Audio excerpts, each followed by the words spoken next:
നിനക്ക് മനസ്സ് വെച്ച കോളേജിൽ പോകുന്നതേ ഉള്ളൂ. എനിക്ക് പോകണ്ട. ഇവിടെ അത്ര തേങ്ങ തിരക്കില്ലേ? ഇവളുടെ ഇതിന് തരുന്നല്ല പറയണ്ടേ, തൊലിക്കെട്ടി. അതിവിടെ ആർക്കാ കൂടുതൽ എല്ലാവർക്കും അറിയാം. എനിക്കറിയത്തില്ല. ആ കടി പവിദേശിക്ക് തന്നെയാ. എന്നാ പറഞ്ഞാലും എത്ര കേട്ടാലും ഒരു നാണമില്ല. തൊലിക്കെട്ടിയുടെ പേരിൽ നിങ്ങൾ തമ്മിൽ തർക്കിക്കണ്ട. എനിക്കാണ് ഈ വീട്ടിൽ ഏറ്റവും കൂടുതൽ തൊലിക്കെട്ടി. നിങ്ങൾ എല്ലാവരും ഞാൻ സഹിക്കുന്നില്ലേ? ശരിയായിരിക്കും. എനിക്ക് വേണ്ട ആ കിരീടം. അല്ല പോലെ നീ എന്താ ഉദ്ദേശിക്കണേ? ഇനി കോളേജ് പോകുന്നില്ലേ? ഈ വർഷം പോട്ടെ. ഇവളുടെ സ്കൂൾ പോലെയല്ല കോളേജ്. റോള് നശിപ്പിക്കും. ഞാനങ്ങോട്ട് ചെല്ലാൻ കാത്തിരിക്കും എല്ലാവരും.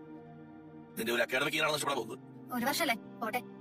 അടുത്ത വർഷം ഞാൻ വേറെ ഏതെങ്കിലും കോളേജിൽ ചേർന്നോളാം. ഇവിടെ ആർക്കും നിർബന്ധമില്ല. ഞാൻ നിന്നോടല്ല സംസാരിക്കുന്നത്, അച്ഛനോടാ.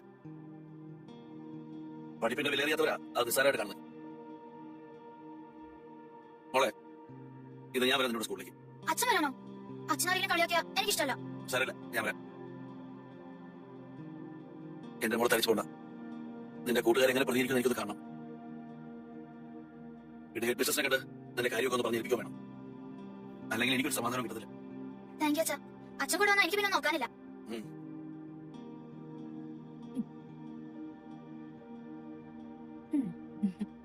ആരെന്ത് പറഞ്ഞാലും മൈൻഡ് ചെയ്യണ്ട കേട്ടോ. ഒരു പുഞ്ചിരി, അത് മതി.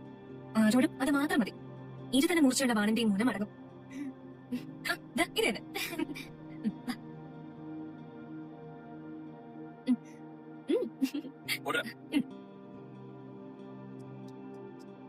എന്താടാ? ഞാൻ ശ്രീകുമാരി. ഞാൻ ഹോസ്പിറ്റലിൽ വന്നിരുന്നു. ഓർക്കുന്നുണ്ട്, ആശുപത്രി വെച്ച് കണ്ടത്. ശരണിയില്ലേ അത്? ഉണ്ട്. കാണാൻ വന്നതാ. ചില കാര്യങ്ങളുണ്ട്. ശരണിക്ക് ഇപ്പൊ എങ്ങനെയുണ്ട്? അവക്ക് ആ വിഷമം ഭയങ്കര ഷോക്കായി പോയില്ലേ? അതിന്ന് എനിക്ക് മനസ്സിലായി. കാണുന്നതിന് കുഴപ്പമൊന്നുമില്ലല്ലോ. ഇല്ല, എന്നും തിരക്കാ കാണാൻ വരുന്നവരുടെ. നമ്മുടെ നാട്ടിൽ ഇത്രയും പാർട്ടി സംഘടനയുണ്ടെന്ന് ഞാനിപ്പോഴാണ് അറിയുന്നത്. അതെങ്ങനെ? ഒരു ദുരിതം വരുമ്പോ എല്ലാവരും വരും, ആശ്വസിപ്പിക്കാനും ഐക്യദാർഢ്യം പ്രഖ്യാപിക്കാനും. രാഷ്ട്രീയ പ്രബുദ്ധതയുള്ള നാളെ കേരളം. വരൂ. ഞാൻ കണ്ടിട്ട് വരാം. കേറുവാ മോളെ. എന്താച്ചാ? കാണാൻ ആൾക്കാർ വന്നിരിക്കുന്നു. ശരി, അകത്തോട്ട് കയറിക്കോളൂ. മോളെവിടെ ഇരുന്നു? കുട്ടിയുടെ വിഷമങ്ങളൊക്കെ മാറിയോ? നീ എന്തിനാ ബുക്കും പുസ്തകം എടുത്തു വെച്ചിരിക്കുന്നത്? ഇനി പഠിക്കാൻ പോകുന്നുണ്ടോ? അവക്ക് പോണമെന്നുണ്ട്. എന്തിന്? ഇവിടുത്തെ ജോലി ഞങ്ങൾ വാഗ്ദാനം ചെയ്തിട്ടുണ്ടല്ലോ. അല്ല, പഠിക്കണ്ടേ? ചേട്ടാ, നിങ്ങൾ എന്താ ഉദ്ദേശിക്കുന്നത്? ഞങ്ങൾ നിങ്ങളെ സഹായിക്കാൻ വേണ്ടി ഓരോ കാര്യങ്ങൾ നടപ്പിലാക്കിക്കൊണ്ട് വരിക.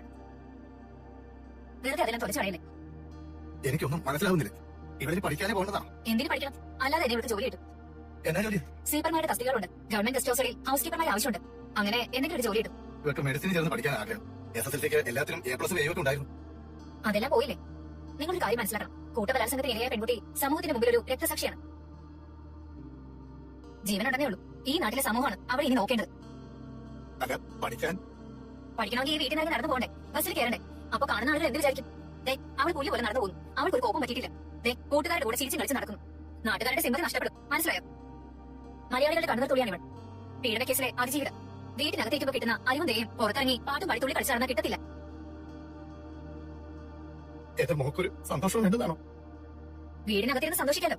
ഞാൻ ആദ്യമേ പറഞ്ഞിരുന്നില്ലേ, ഞങ്ങൾ ഇവരുടെ പുനരധിവാസത്തിന് വേണ്ടി ബക്കറ്റ് പിരിവ് നടത്താൻ തീരുമാനിച്ചിട്ടുണ്ട്.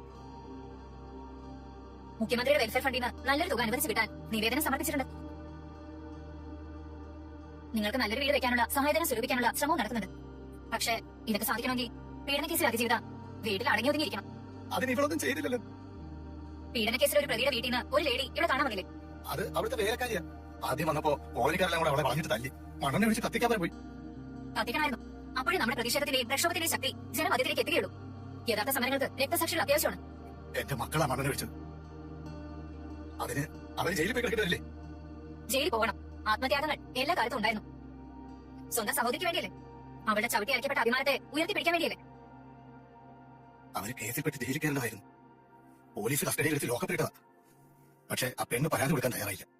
അങ്ങനെയാ രക്ഷപ്പെട്ടത്. അതെല്ലാം അവരുടെ നയതന്ത്രങ്ങളാ. നിങ്ങളൊന്ന് ചിന്തിച്ചു നോക്കണം. പ്രതിയുടെ വീട്ടിലെ വേലക്കാരിക്ക് അതിജീവിതയുമായിട്ട് എന്താ കാര്യം? മുൻവരിച്ചുണ്ടോ? ഇല്ല. ഒരേ സമുദായമാണോ? അല്ല. ഒരേ ജാതിയാണോ? അതുമല്ല. അവരവളെ കരുതി കൂട്ടി അയച്ചതാ. അതിന് പുറകില് ഹിഡൻ അജണ്ടയുണ്ട്. ഇവിടെ വന്ന പെണ്ണൊന്നും ആവശ്യപ്പെട്ടിട്ടില്ല. ഇവിടെ ആശ്വസിപ്പിച്ചു, സംസാരിപ്പിച്ചു, ചിരിപ്പിച്ചു, എഴുന്നേപ്പിച്ച് നടത്തി. എല്ലാം ഞങ്ങൾ അറിഞ്ഞു. ഇവളെ അവളെ അമ്പലത്തിൽ കൂട്ടിക്കൊണ്ട് പോയത് അറിഞ്ഞിട്ടാ ഞാൻ വന്നേ. എന്താ അവരുടെ ഉദ്ദേശം? ഇവൾക്കൊന്നും സംഭവിച്ചിട്ടില്ലെന്ന് വരുത്തി തീർക്കണം. ഇവിടെ ഷോക്കിൽ നിന്ന് പുറത്തു കിടന്ന് സാധാരണ ജീവിതത്തിലോട്ട് വരുമ്പോ അവർ അടുത്ത തന്ത്രം മെനയും. അതെന്ത് തന്ത്രം? പ്രതികളെ കേസിൽ നിന്ന് രക്ഷിക്കാനുള്ള തന്ത്രം. എനിക്കറിഞ്ഞൂടാ. നമുക്കറിയില്ല, അവർക്കേ അറിയും. ആ പെണ്ണ് പൈസ, സ്വർണം, ഭൂമി, വീട് ഇതിലേതെങ്കിലും പ്രോമിസ് ചെയ്തിട്ടുണ്ടോ? ഇല്ല. സൂക്ഷിക്കണം. അതെല്ലാം പുറകെ വരും.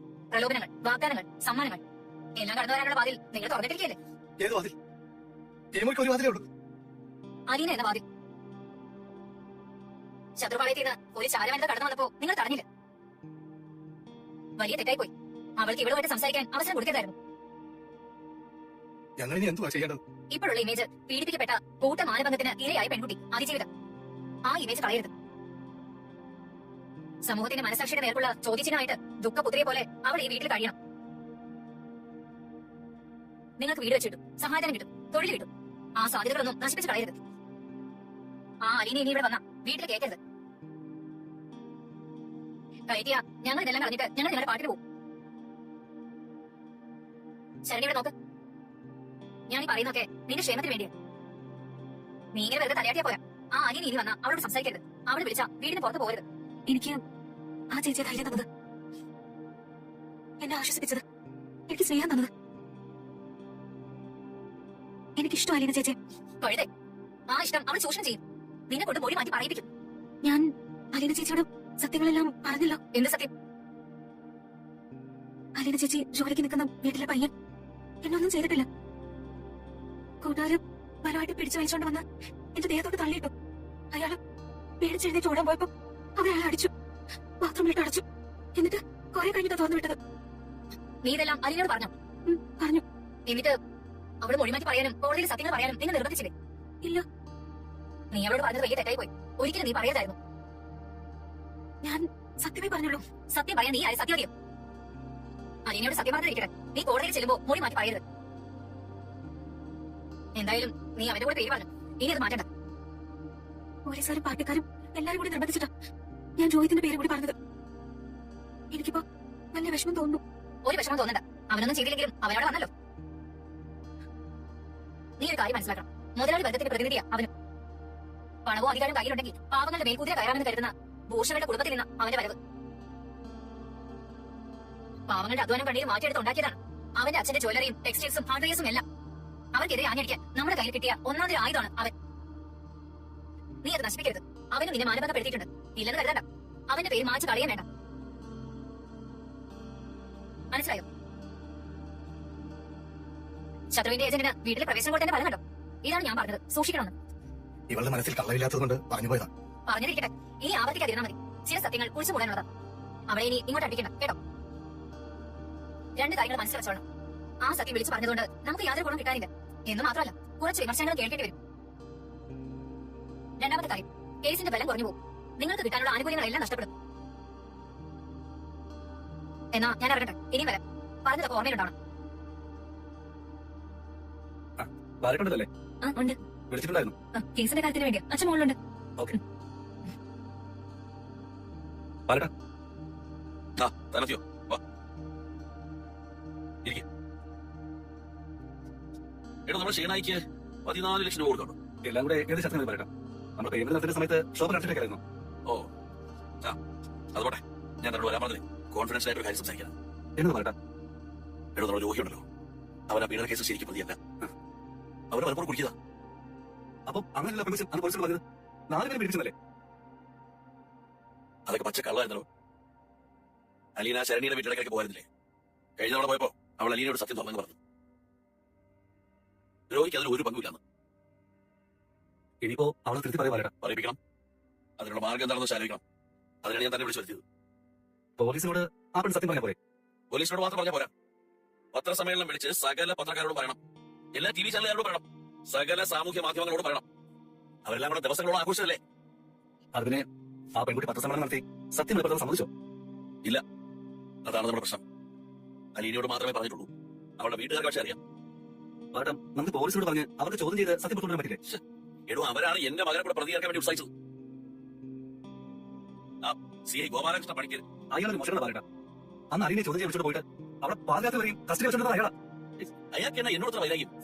ഒന്ന്, അവർ അസോസിയേഷന്റെ പിരിവ് വന്നപ്പോ നമ്മൾ അയാൾ ചോദിച്ചത്ര എമൗണ്ട് കൊടുത്തില്ല.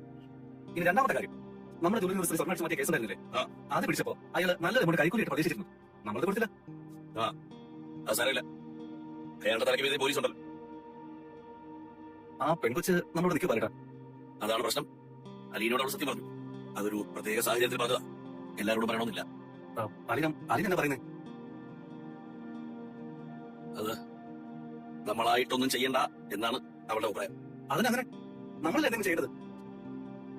എടോ, നമ്മൾ ആ വിഷയം കുത്തിപ്പൊക്കാൻ നോക്കിയാ ആ പെണ്ണ് അത് നിഷേധിക്കാനുള്ള സാധ്യതയുണ്ടെന്ന്. പീഡന കേസിനിരയായ പെണ്ണ് പറയുന്നതാണല്ലോ അവസാന വാക്ക് തരുമോ. പക്ഷെ നമ്മൾ ഇത്രയൊക്കെ അറിയട്ടെ, എന്തെങ്കിലും ചെയ്തിരുന്നാലും അത് ശരിയാത്തില്ല പറയട്ടെ. ആ പെണ്ണിന്റെ വീട്ടുകാർ ചെന്നിട്ട് നമ്മൾ പ്രശ്നം ചെലുത്തണം. അവളെ കള്ളം പറഞ്ഞ ചെറുപ്പത്തിൽ ജീവിതം തകർക്കരുത് പറയണം. പത്രക്കാരുടെ ചാനലിനോട് പറഞ്ഞ് ഇത് വലിയൊരു സംഭവം പറയട്ടെ. നമ്മൾ രണ്ടുപേരും രണ്ട് പ്രതികളുടെ ഏജന്റുമാര് ശരണ്യെ സ്വാധീനിക്കാൻ കരുതി കൂട്ടി ചെന്നതാണെന്നല്ലേ ആരെങ്കിലും വിചാരിക്കും. അങ്ങനെയാണെങ്കിൽ അലീന തന്നെ പോയി നയത്തിൽ കൈകാര്യം ചെയ്യട്ടെ. വീട്ടുകാരെ അറിയിക്കണ്ട. ഞാൻ ഇങ്ങനെ ആവശ്യപ്പെട്ടെന്നാലും ശരണ്യ വീട്ടുകാരോട് പറഞ്ഞു പോയാൽ എല്ലാം അതോടെ തീരും. പിന്നെ ഒരു രക്ഷയില്ല. ഞാൻ നോക്കിയിട്ട് 2 മാർഗങ്ങളേ ഉള്ളൂ.